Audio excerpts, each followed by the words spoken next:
Good evening, everyone.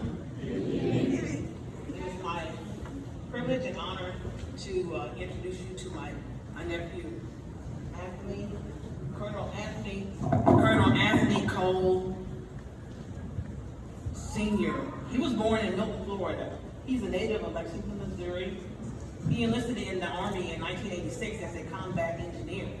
He was commissioned into the Army in 1987 from Central Missouri State University as a financial corps officer. Colonel Anthony's previous assignments include disbursing officer, 59th Finance Support Unit, Finance Support Team Chief, 45th Finance Support Unit, Assistant Finance and Accounting Officer, Military District of Washington Operations Officer, 24th Finance Battalion, Alpha Detachment Commander, 24th Finance Battalion, A Company Commander, 3rd Soldier Support Battalion in Fort Stewart, Georgia, instructor and writer for the Finance School, Basic and Captain Career Courses Director, Finance School, Fort Jackson, South Carolina, Executive Officer, 177th Finance Battalion Camp, Casey, Korea, Brigade Operations Officer, 175th Finance Commander in Korea, Chief Defense Military Paid Officer in Fort Benning, Georgia, Deputy Commanding Officer, 13th Finance Corps, Fort Hood, Texas, Director of Operational Support Team and Finance and Accounting Department, United States Army Financial Management Command, Indianapolis, Indiana, Director of the 175th Financial Management Support Center in Korea. He most recently served as the Deputy CA Forward CJTF Camp in Kuwait. Colonel Cole assumed his current assignment as the Deputy Commander for the U.S. Army Soldier Support Institute in Fort Jackson, South Carolina on July 7, 2015. Colonel Cole retired June 1st, 2017. Mr. Cole served as the Army Financial Management School's strategic thinker. Oh no. Okay. Thinker? That tank sunk. But anyway. School strategic thinker. October 2017 to 2020, Fort Jackson, South Carolina. Mr. Cole currently is the owner of the A&C Logistics LLC in Columbia, South Carolina. Colonel Cole's military education includes the Finance Officer's Basic Course, Indianapolis, Indiana, Finance Advanced Course, Fort Jackson, South Carolina, Planning, Programming, Budgeting, Execution Systems Course, Fort Jackson, South Carolina, Combined Armed Services, Staff School and Command and General Staff College, Fort Leavenworth, Kansas, Senior Resource Manager Course, Syracuse, New York, Air Assault School in Fort Belvoir, Virginia, and the U.S. Air War College, Maxwell Air Force Base. Colonel is also a certified Defense Financial Manager, CDMF, a Major General Counsel, received and distinguished member of the Financial Management Corps. Colonel Cole's civilian education includes a Bachelor of Science in Administration degree from Central Missouri State University in 1990, a Master of Science Management from Troy State University, Troy, Alabama in 2001, a master's degree in strategic studies from the U.S. Air War College, Maxwell Air Force Base in 2014. His awards and decorations include the Legion Merit, the Bronze Star Medal, Defense Service Medal, the Service Medal with 5 oak leaf clusters, the Army Commendation Medal with 5 oak leaf clusters, Army Achievement Medal, National Defense Service Medal with leaf cluster, the Armed Forces Exemplary Medal, Iraq Campaign Medal, Global War on Terrorism Expeditionary Medal, Okay. Global War on Terrorism Service Medal, Korea Defense Service Medal, and Army Service Medal. Overseas Service Ribbon, Air This gonna be Assault long. Badge. It's I gonna be am longer than this. privileged and proud to present to you my nephew. He is married to Katrina Cole, who is not here, and has 2 children, Anthony Sean Jr. and Andrew Cole. And now it's my honor and privilege to present Anthony to you today. Thank you. Yeah.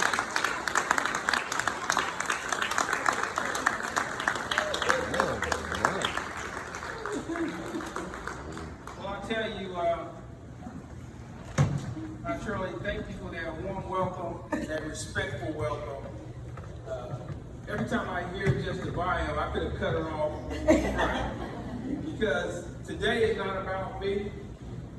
Anytime I'm out, it's never about me. The 30 years that I've been out, it's never been about me. It's been about what we're here for and what we're going to do. But thank you. Good evening, ladies and gentlemen, family, friends, distinguished guests, welcome. I'm going to step away from the mic for a minute just to kind of explain to you some of the things that's been going on for the last 3 weeks, where family members would call and say, are you excited about speaking at the Juneteenth celebration? They said, are you nervous about speaking at the Juneteenth celebration? Nervous is sending 50 soldiers outside the wire in Iraq and waiting to see tonight if they come back alive. That's being nervous. Now, I'll tell you what I am. I'm proud. Amen. I'm proud to be an African American. All right. All I'm right. proud to be an American. All right. I'm proud to be from Lexington, Missouri. All right. That's what I'm proud of. And I tell you, I'm proud to have served 30 years in the United States Army, supporting and defending the freedom to all across the world for all those good causes. That's what I'm proud of. All right.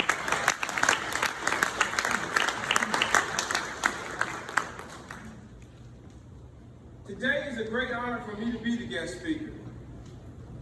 You may imagine or not imagine what I think, but sitting around over the years, standing to the back of my mind that I'm going to come back here and be the guest speaker, you cannot believe the feeling that I'm having right at this moment.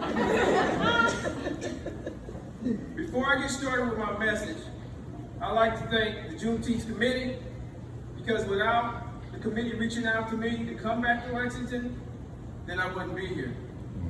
And I also like to thank the Lexington community leaders for providing this platform for my message tonight.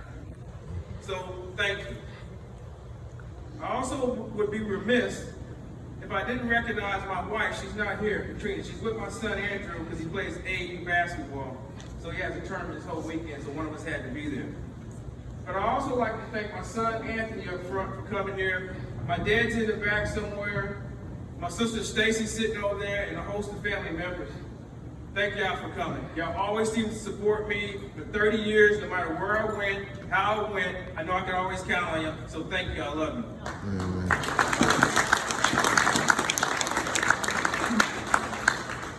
What a great day for Juneteenth activities. What a great day for Juneteenth celebration. This is a new federal holiday, but as you've heard before, this is not a new holiday.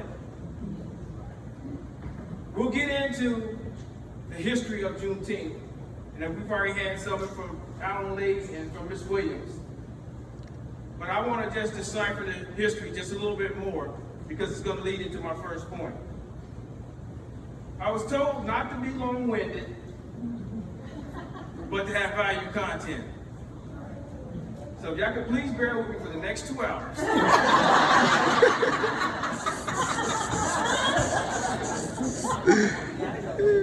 Well, there's one thing I learned in the military, the 3 B's. Be brief, be brilliant, and be gone. You won't have to worry about that. So my first point I would thank God because I wouldn't even be here to be able to provide this message.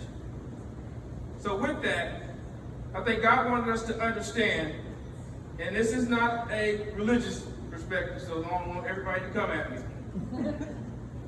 But where I grew up and where I'm going and where we're going in this world is very important. This is a monumental holiday. This is a game-changing holiday. This is a federal holiday, a well overdue holiday. Yes. Before I get started, I'd like for all of us to please join me in a round of applause for this new federal holiday, the Juneteenth celebration.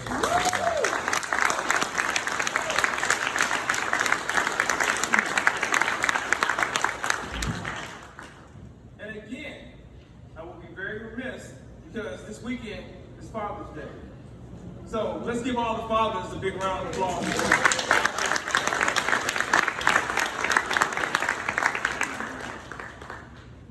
If there's nothing else I want you to take from this message today, there will be 3 points.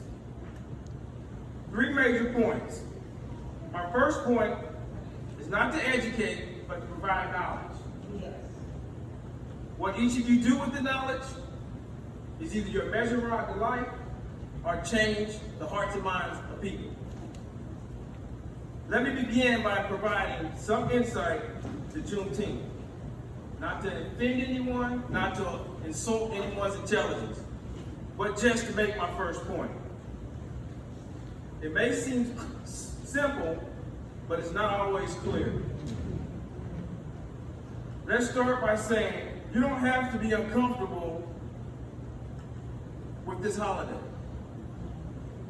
Everybody understand what I just said? You don't have to be uncomfortable with this holiday.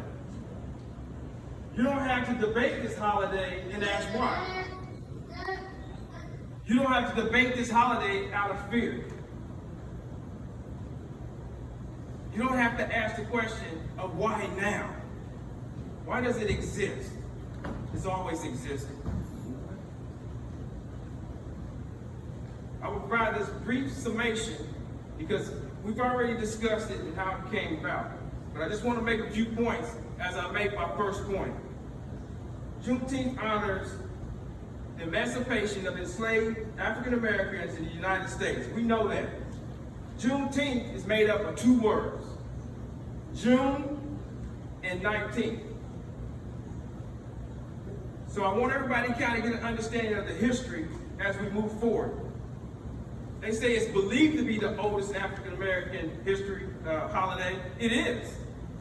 It's not believed, it is. And it's been touched again where it's for different cultural reasons. And I'll get to that a little bit later in my speech. So, don't be afraid of this holiday, but embrace it. I'm not going to go in depth into why again, because it's already been said. I'm going to briefly give you this history. Started in 1863. We already know that. It was proclaimed. So that's education. However, and it's been said, slaves wasn't free. You know, the emancipation was signed, and then we've already talked about it. 2.5 years later, you know, you have in Galveston, Texas, when General Granger finally wins, and then we put an end to the war, North and South, the Civil War ends, then in Galveston, Texas, 250,000 slaves were informed that they were now free. So imagine as we decipher that time, that some slaves were free in some other states, but not in the states that should have been. Now, to that point, in that day, there was a General Order number 3 that was signed. So you have to know specifics about this holiday in Juneteenth in order to be educated and knowledgeable. Again, this is not to insult anyone or create uncomfortable dialogue. It's just providing knowledge, and knowledge is power. Right. My first point, as tough as it may be, for some people in some states, it should resonate right well here in Lexington, Missouri. The Civil War is a part of Lexington's legacy and foundation in its enriched history. And there's nothing wrong with teaching history. Sometimes the fear of the change creates more tension than the execution of the change. You have to understand the cause, the holiday, in order to support the holiday. To have knowledge is only the first key in understanding to a holiday. The solution to freedom, the solution to change, and it has to be changed for all people. Which leads me to my second point. To truly celebrate a cause, as cliche as this may come across, our celebration starts with our children, our youth, and our young adults. Again, it starts with us celebrating our children, our youth, and our young adults. As I was preparing for this message, I surveyed about 15 people, literally. From ages 8 to 25, male, female, black, white, different religious purposes, all just to get an understanding of what did they think Juneteenth was about. And I know we all sit here pondering in our minds, we probably got multiple answers, and we did. Some from, I don't know. Some from, I really don't care about the holiday. Some from, well, isn't that when teens go and they dance and they have a good time? Some said, hey, is this when Civil War ended? And then it was others that said, hey, we know it's going to be some good food. But after personally internalizing these responses, I believe if our society wants us to represent democracy, equal rights, and freedom of all, we must teach right. We must believe in the message of freedom. We must hold everyone accountable. We must stop looking at things black or white. From my perspective of raising two young men, kids don't wake up in the morning and say, I hate the color. Kids don't grow up saying, I'm going to shoot up the place. And kids most definitely don't try to create things that they don't know anything about. What it is the taught, espoused way of living. Kids are product of some type of learned environment, learned behavior. My questions that I have for everyone in here to ponder, not to answer, not to be on the side. Is it a learned behavior? Or is it a society norm that creates the generation behaviors and beliefs that we see today? Ponder that. Don't need an answer. Regardless of your answer or your belief, believe me on this point. What you say, what you do, how you act are all examples that set a standard for kids, young adults, that will go with them for their lifetime. That's right. That's right.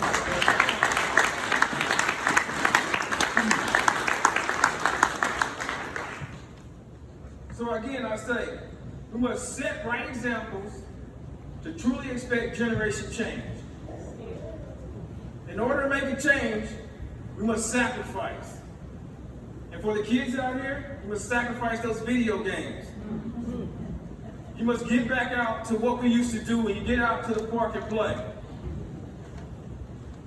For the young adults out here, you must sacrifice some of the social media things that you come across. We can no longer let social media or any other processes and resources guide our teachings, our kids' teaching today in life.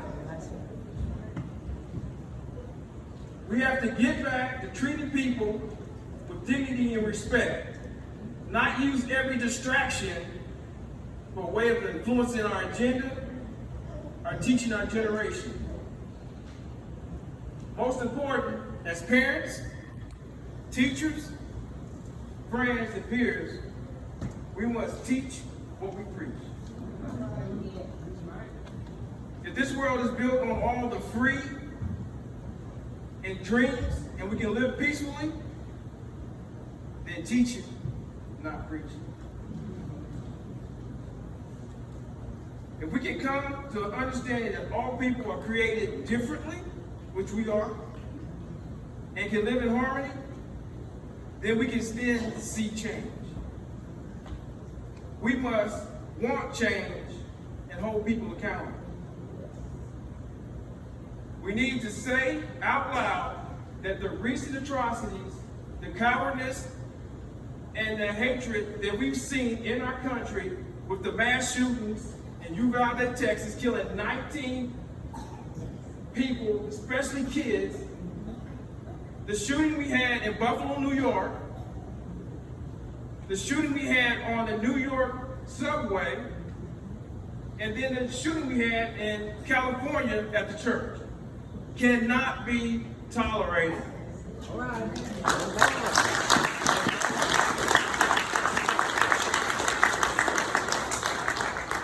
I can go on and on, but this supports my point.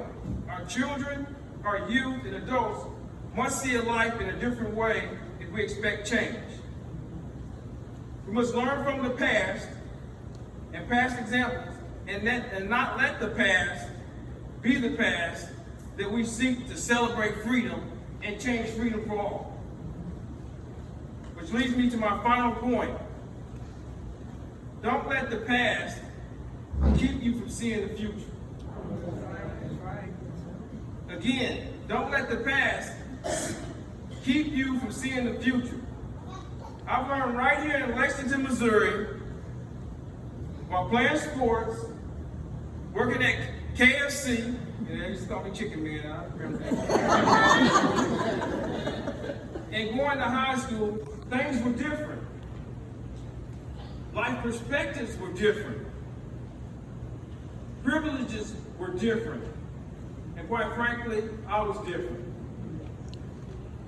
But what I'll tell you is I didn't let history, stereotypes, or anything keep me from being the person that I am today. Amen. Amen. Amen. I took an approach to think that things were out of my control. I couldn't do anything about it. I couldn't change the life that was handed to me. Only one person could. I had many challenges and setbacks, but I didn't quit. I realized in order to make a difference, you have to face challenges and roadblocks. Everybody. Yes. These roadblocks will define you. They will define your character, your moral compass, and how you treat people. I'm by no means saying that we have to forget the past, that we have to forget history. But what I'm saying is, I would never hold anyone responsible for things in the past that how I'm going to succeed and achieve freedom to myself today. Nobody.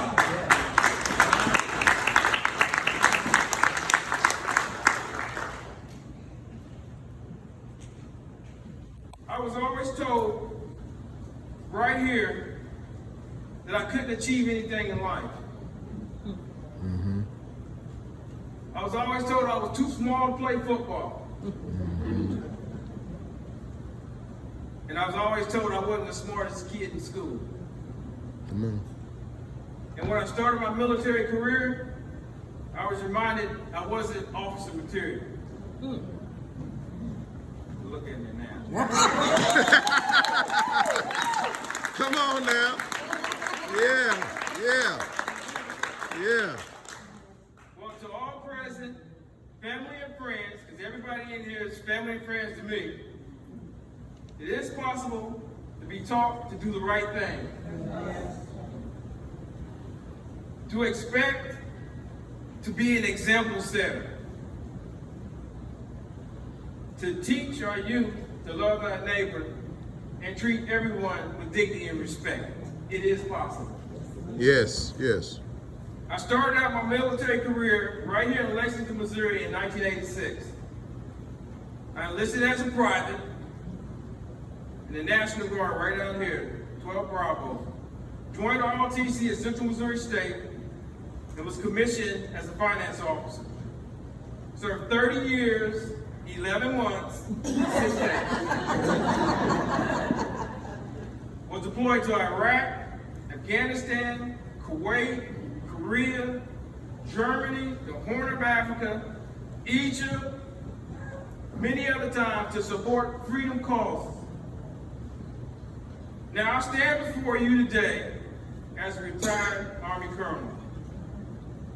Whoever would have thought that, and I'm proud again to be from Lexington, Missouri.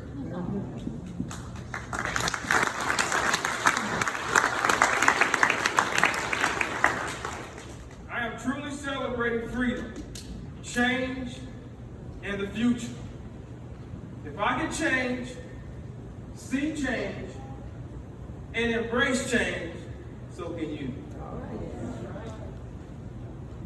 As I close, I would like to thank you all for allowing me to speak tonight. Not to take back that this is a perspective that I only hold, or I expect for you to hold.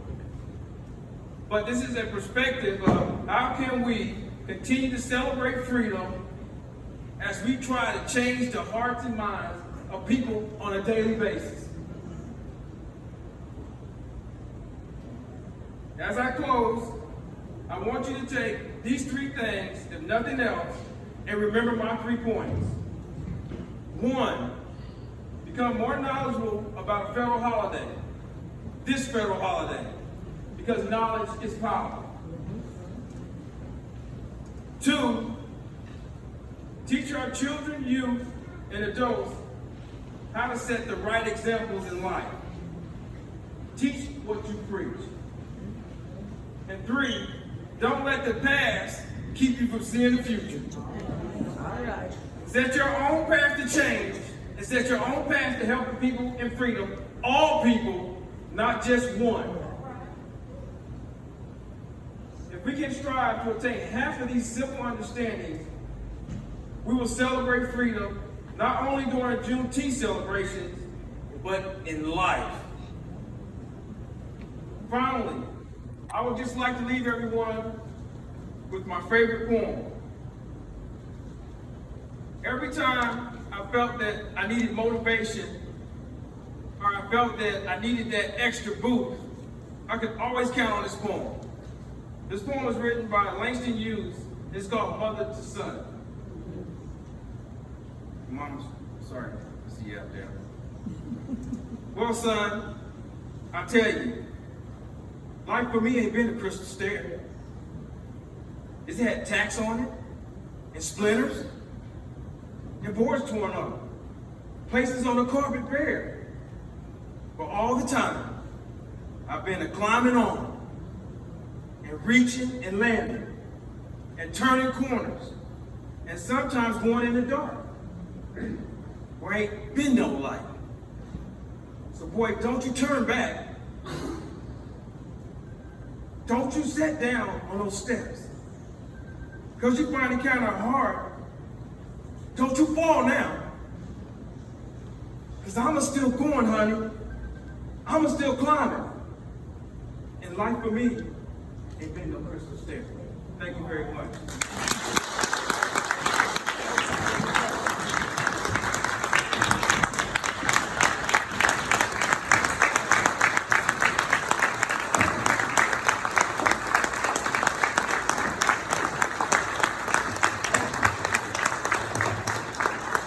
Still up here.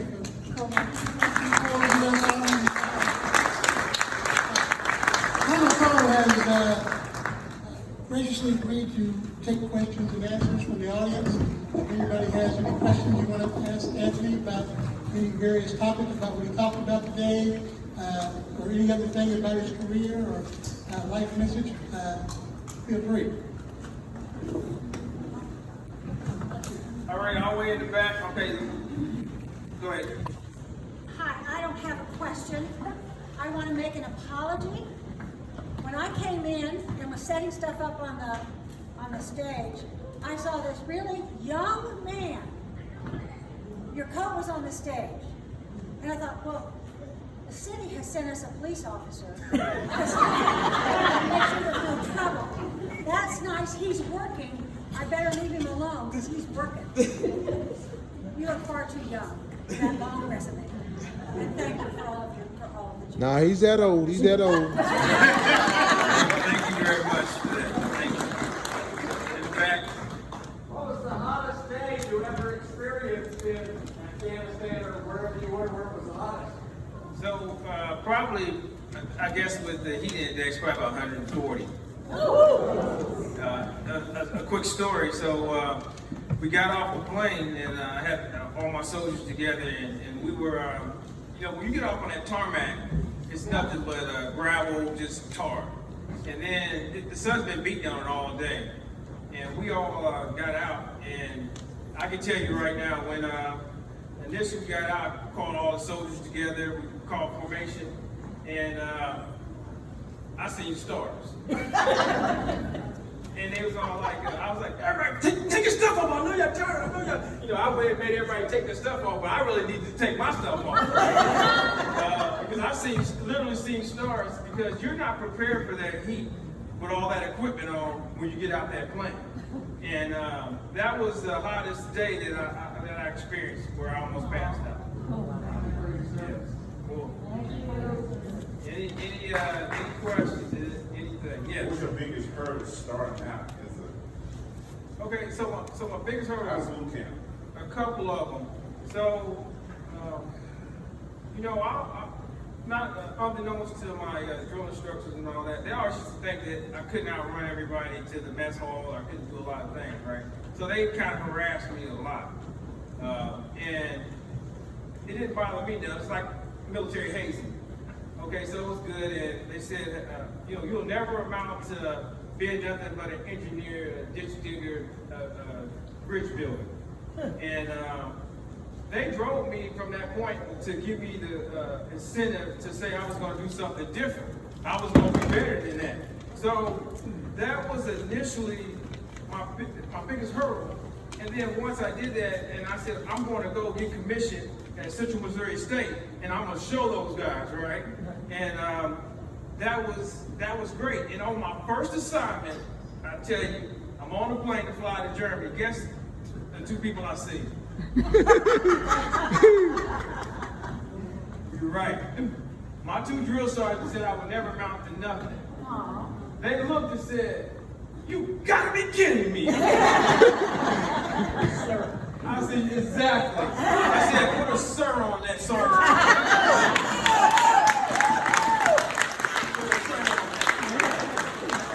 That was the hardest hurdle, but they drove me to understanding that, it was all in somebody else's hands, not theirs. So I'm very thankful and blessed. Any? I was similarly like you from Lexington, with the military, different offices. What did you, looking back, what did you learn, experience about how you were being from Lexington in terms of prejudice stuff? Because I learned a lot about that, and I didn't realize. So, Not that I had good teachers of people being prejudiced, that's not what I'm saying, I had good teachers, I had good teachers in life. So, I could go on and on. Joe's great for me, our relationship, teachers were great for me. Everybody would explain how life was. Don't sit here in Lexington and think that life is not a certain way. It's bigger, and you can be bigger. And honestly, I took all that, and when I got to a situation where a lot of other people didn't know how to react, right? So I went in the peanut gallery with everybody else, and they would say, would go to a place, and I would be the only black officer, the only black finance officer, and they'll be like, and I'm having a good time, you know? I'm from Lexington, you know, I tell them all the time. I don't see anything any different than anybody else. So everybody else, and I'm leaving, my friends be like, hey man, who's over there? I said, it was just me. Oh man, how did you deal with that? I didn't see anything any other way. Now, don't get me wrong, I wasn't stupid. You know, and I tell my son this all the time. You know, this is the old saying. You keep your friends close, but you keep your enemies far. So I didn't trust nobody. One more question, and then we'll move it on. Now they can give me the hanger. So, got another question? All right. Okay, yes. I know it. That's why he passed me up. Once I went in, yes ma'am. Once I went in, my father being a serviceman and his family members, I figured if I was going to be in it, I was in it to win it. All right. Okay, thank you everybody. Hold up. Hey. Hold on, guys. They have one more question. I just want to say, I think we're also very proud of you. We've had a lot of success stories come out of this community. I don't think anybody's been any bigger than what you did. This young man has always been a leader. He was a leader in high school. He respected highway named after me. I think you still owe me a couple hours after school. I do. This guy really has been a leader his whole life. We're just so proud of what you've done and how far you've gone. We appreciate you. Oh, I appreciate it. Thank you. Hey, hold up. Okay, they said they give me the hook back there. Nah, you ain't called on me. My hand been up ever since you been up there. Why you scared to call? Why you scared to call on me? I ain't got no question. I just want to tell you that as a family, as the Cole family here, we are so proud of you. You wouldn't even begin to think of how proud we are of you. And the speech you gave today was really terrific. So I'm proud of you. Bruce was my grandfather going into the army, and he. Don't tell that story. Don't tell that story. Okay, I know that I gotta leave you. Give me the hook of the last story. So me and Bruce went to the Defense Center together, and so both of us were supposed to enlist in the army together. So we were up there at the night at the maps, took our test, and supposed to go in the morning to swear in. I'm looking for Bruce the next morning. So I go to the door to knock on the swearing. I said, well, I'm waiting on Bruce. We're going to be in the buddy system. Bruce already back in Lexington.